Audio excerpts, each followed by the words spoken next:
Habari za wakati huu mtazamaji wa ST Bongo, wote tunajua kwamba kama nchi siku chache zilizopita tulikuwa kwenye ngwe ya muhimu sana, lakini pia ni haki yetu ya kikatiba ya kufanya uchaguzi mkuu ambao kwa katiba yetu huwa unafanyika kila baada ya miaka mitano.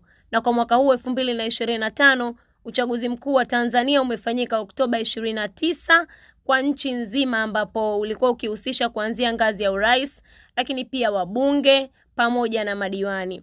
Sasa najua tulikuwa tuna shida kidogo ya mtandao hizi siku kadhaa, kwa hiyo wapo watu ambao mpaka dakika hii tunavyozungumza bado hawajajua mbunge wake ni nani, diwani wake ni nani na mambo mengine kama hayo. Kwa hiyo ST Bongo tupo hapa kwa ajili ya kukujulisha kuhusiana na matokeo, hasa kwenye ngazi ya ubunge na kwenye yale majimbo ambayo matokeo yake kidogo ni kama yameshangaza ama kushtua. Na jimbo mojawapo ni jimbo la Ukonga jijini Dar es Salaam, jimbo ambalo kwa miaka takribani 10 mfululizo limekuwa likishikiliwa na Jerry Silaa, ambaye awamu iliyopita pia alipata nafasi ya kuhudumu kwenye waziri wa habari, teknolojia na mawasiliano ya habari.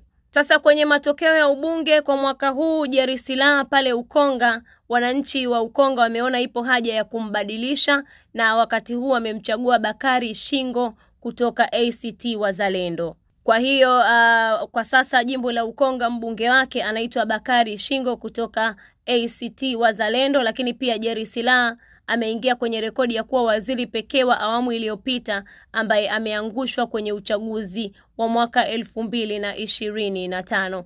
Lakini pia ACT Wazalendo kwa upande wao na wameandika rekodi ya kuwa na wabunge 4 sasa, kwa maana wameshinda viti 4 vya ubunge, ambapo ni hapo Ukonga, Nkasi Kaskazini, Tunduru pamoja na Kigoma Kaskazini.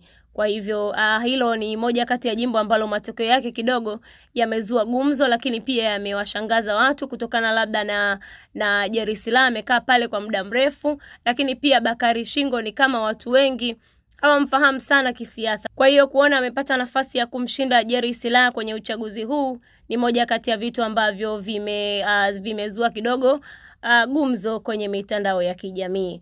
Sisi tunaitwa ST Bongo na tupo hapa kwa ajili ya kukupa matokeo ya kila jimbo ambalo unatamani kujua. Wewe tuwekee comment hapo chini, tuambie unataka tukuambie nani ameshinda wapi, lakini pia pale ambapo haujaelewa jambo lolote kuhusiana na uchaguzi huu ambao umefanyika Oktoba 29, basi pita kwenye page zetu Instagram pale ST Bongo, lakini pia comment hapa kwenye YouTube. Usiache pia kushare na kulike kwa ajili ya kuwa mwanafamilia wa ST Bongo. ST Bongo, nyumbani kwanza.